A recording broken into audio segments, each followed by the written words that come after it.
Hello and welcome to the Writers and Illustrators of the Future podcast. This podcast has all types of guests. We've got past winners, we've got judges, industry professionals, and it's all geared towards helping the aspiring writer and artist achieve their goal of becoming a published writer or artist. It was created in 1983, originally as a contest by L. Ron Hubbard, and has now grown to entrants from over 175 countries. Today we have a very special guest. He was a winner in Volume 31. His name is Martin Shoemaker. Welcome, Martin.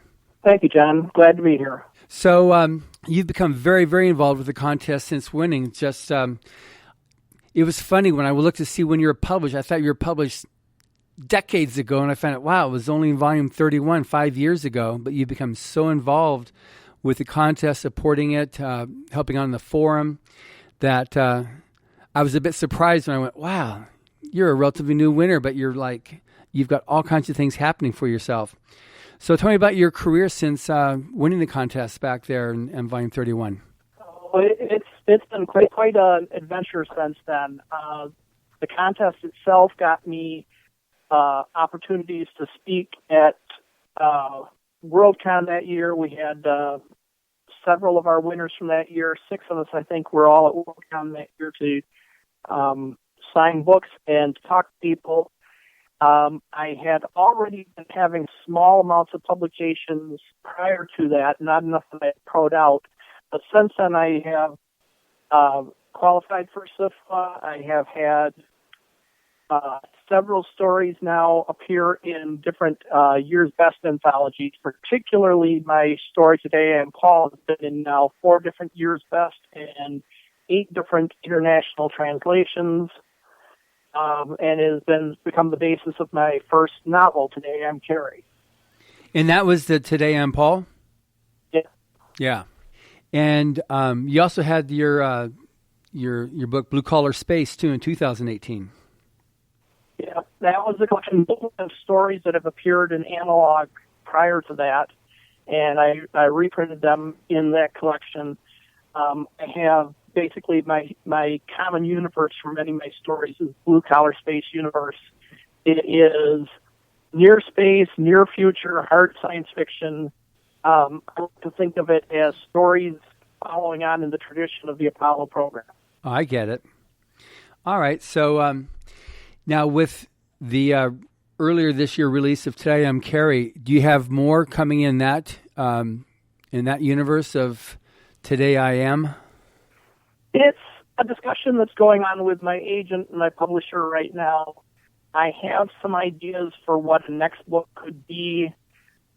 We haven't yet settled on if we're going to do more than that one, or I've got some other universes that I'm working on as well. I get it. All right. So anyway, so I'm very excited to hear whichever way it's going to go.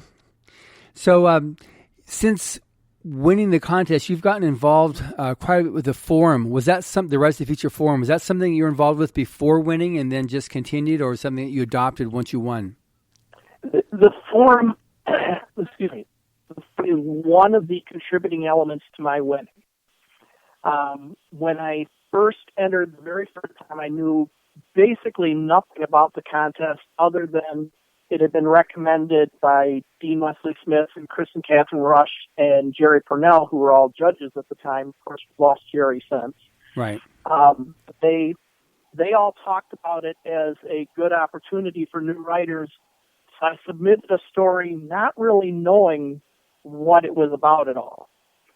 And 3 months later, I get a call from Joni telling me that story was a finalist.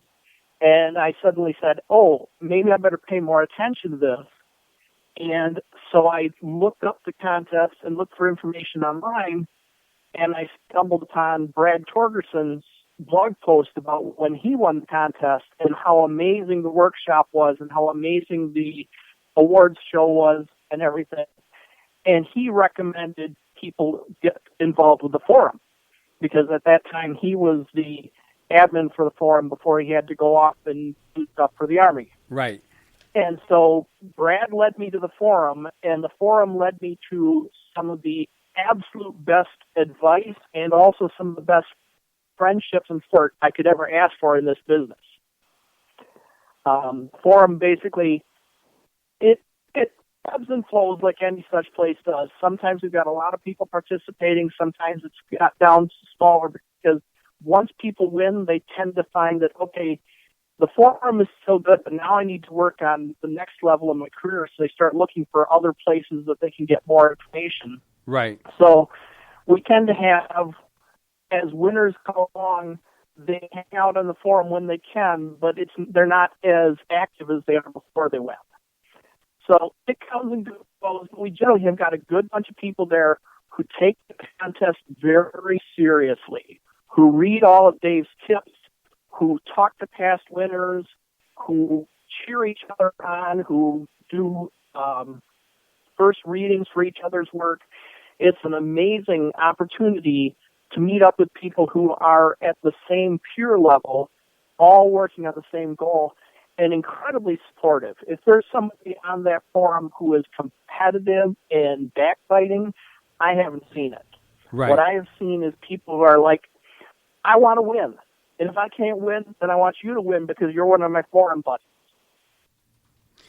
That's like an amazing, because I know we had another more recent winner on, and he was just talking about how the forum helped him a lot as well on winning the contest. So like for yourself, you found out about after the fact of having been announced a finalist?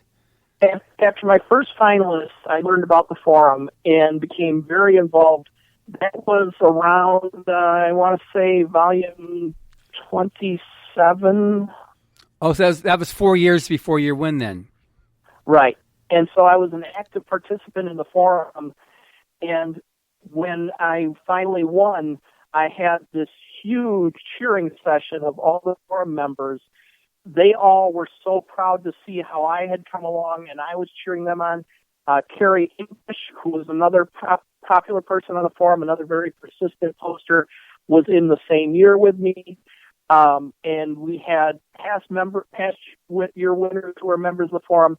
So I had this huge support system through there. And what I found, and I said this pretty much in my acceptance speech, what I found was that the contest is about paying it forward. Yeah. But the forum is about paying it now. That the forum members are helping each other at this moment to say, here's the next step. Here's how you can figure out what it takes to win this contest and go out there and meet all these judges and get these next set of opportunities. Anytime a forum member wins, it's like we all win. That's something that's really cool about definitely Writers of the Future, where, I mean, we're going to be heading off pretty soon to Dragon Con and to Salt Lake City FanX, and we've got winners going back to Volume 7 that are going to be at our table signing books, and just very happy to be, still part of the family. And that goes back, that's, almost 30 years. Yeah. And that too, not just the winners, but the judges. I didn't understand and appreciate this when I was a winner. It wasn't until I came back and saw it from the outside perspective as a past winner, how much the judges really care about the winners, about their careers and about their opportunities, and want to be out there helping. Really is sort of a family feel to it. Exactly. But it's also interesting, too, that so many of our judges are either themselves past contest entrants who had pro'd out or who were winners of the contest. So it's, it's one of those, it's a continuing legacy that just keeps going. And obviously Mr. Hubbard started it and continues to fund it. But it's just amazing that the caliber of writers that are involved with this as the judges and as winners like yourself and Carrie, you mentioned Carrie English, who are there to just really lend that helping hand to the next writer as you yourself continue to move up the ladder. Mm-hmm. Because those winners each year, to me, they're family. Yeah. And I get to know some of them better than others, but they're family. They are people who I know where they're at because I've been there. And I'm hoping that I'm going to see them where I'm at before too long. Yeah. That's really, really good.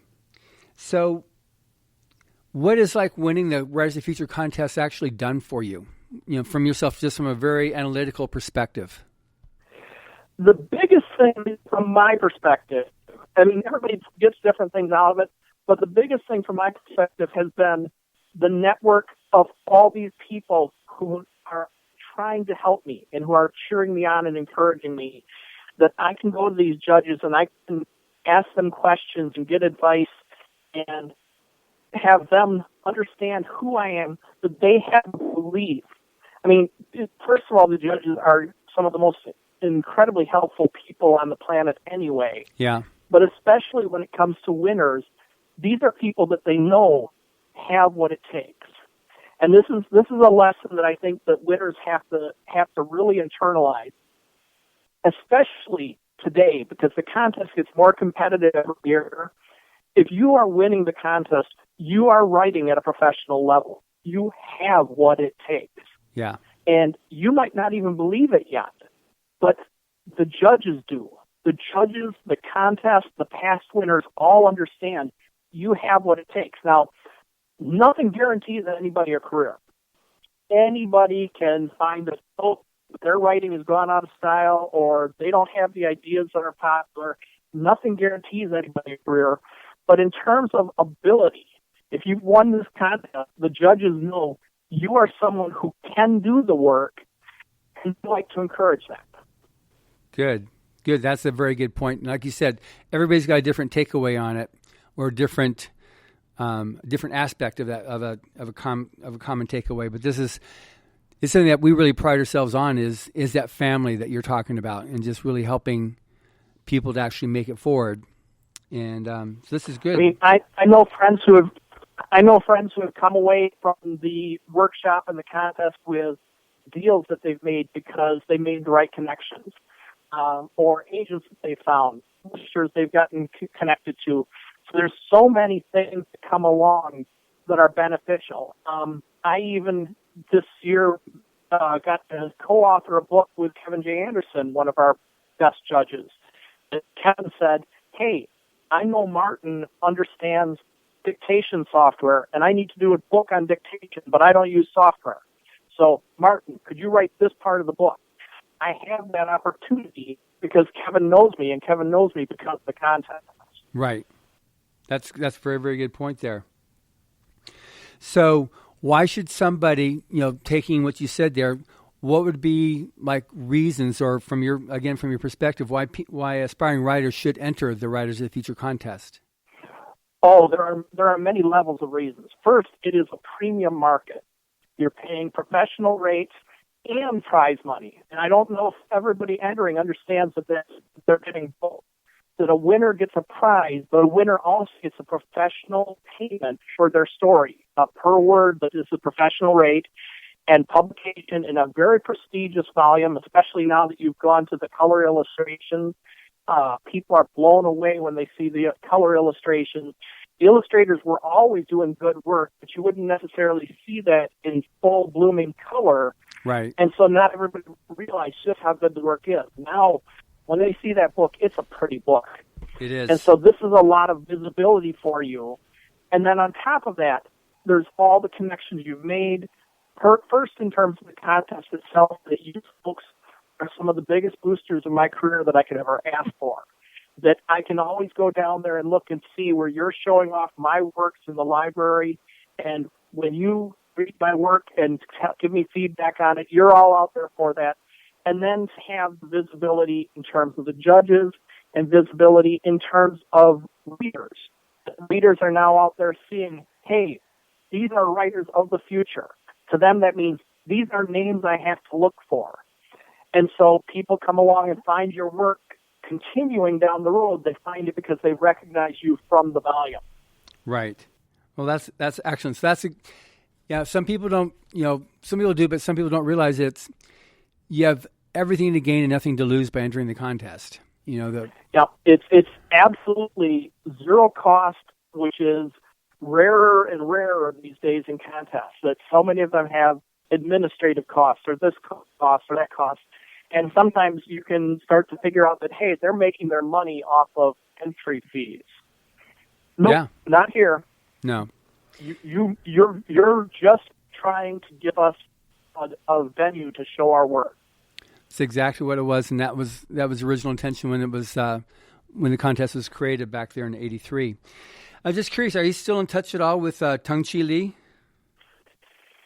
Occasionally, I have watched her career largely through social media these days, that she's getting some good visibility, that she's now gotten connected up with and I will butcher the name, I think it's ASFA, Association of Science Fiction Artists, something like that. Yeah. She made connections with them at the Worldcon we were all at. So that's a good opportunity for her. One of the things that it was fun hanging out with her and the rest at Worldcon, but we were all writers, and she was the one illustrator there. So we had all these ways to connect up with all sorts of fellow writers, and we had no idea how you hooked up with artists. But fortunately, she is a very determined woman who went out and found it herself.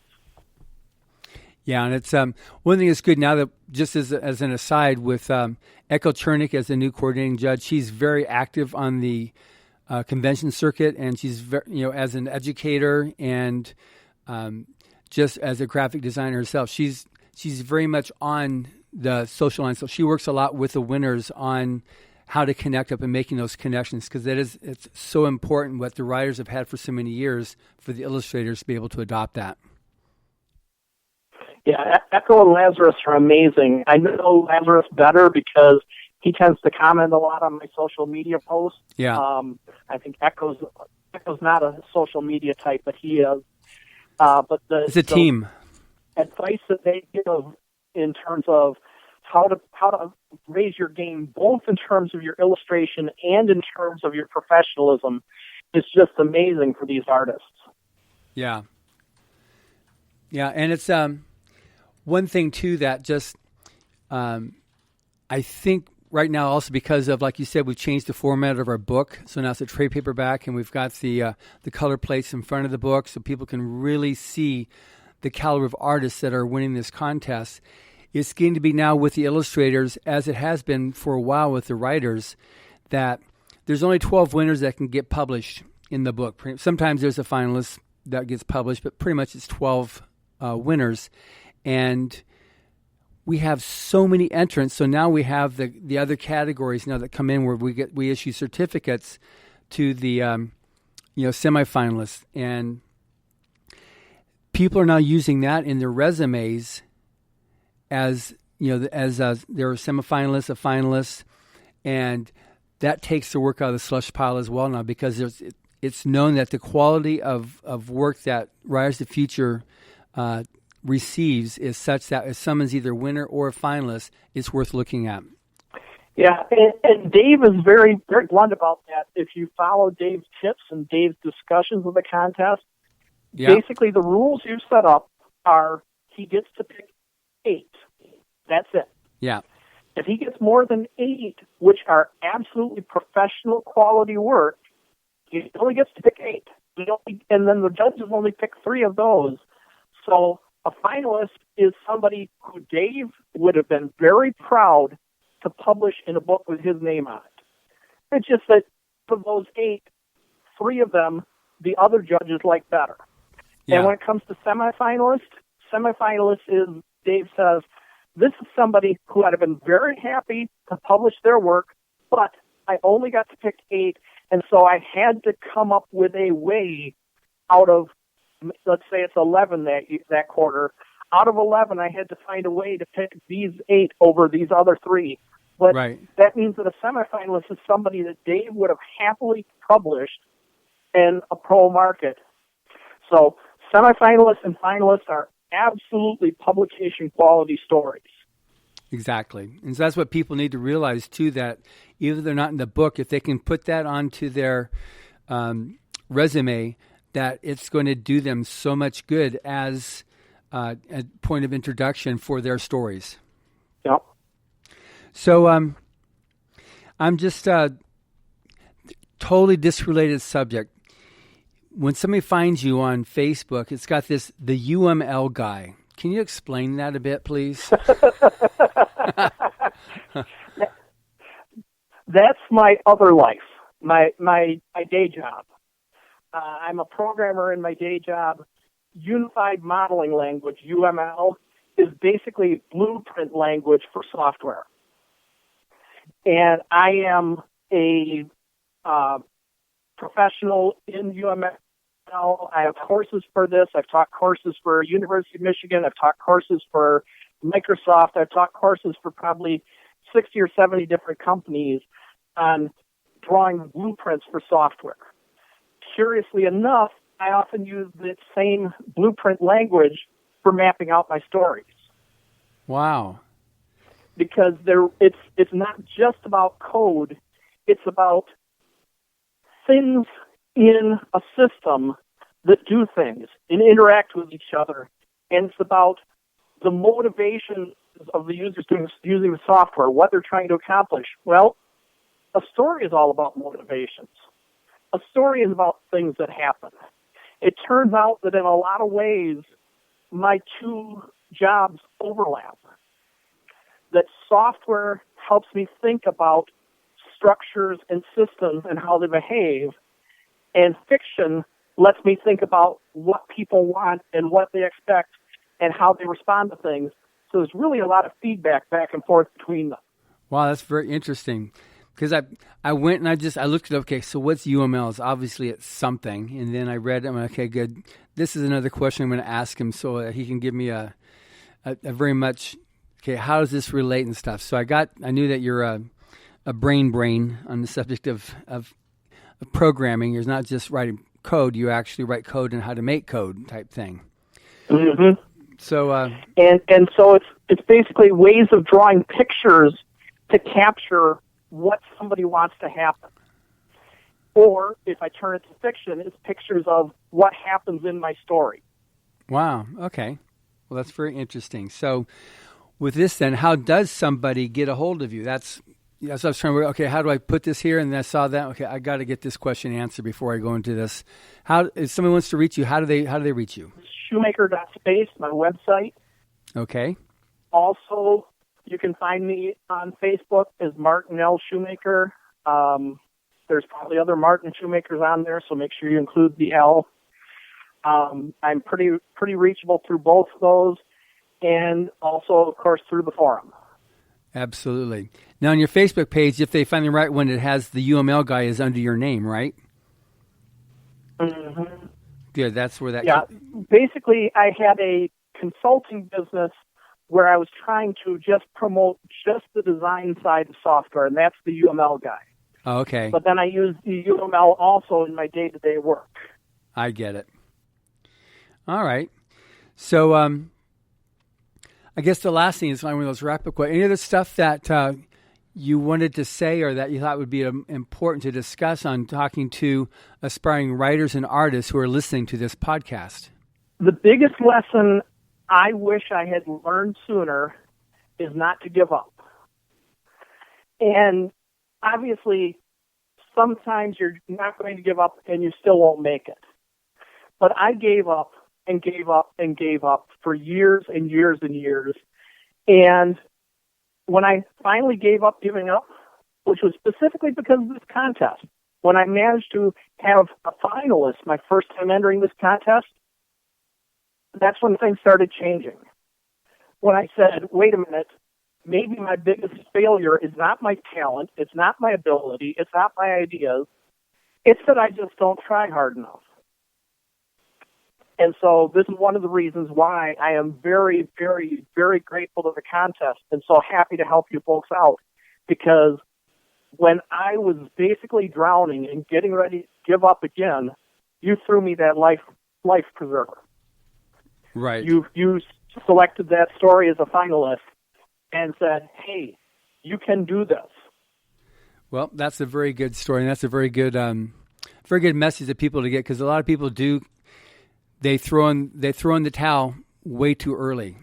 They don't give themselves the fair shake and realize it might take.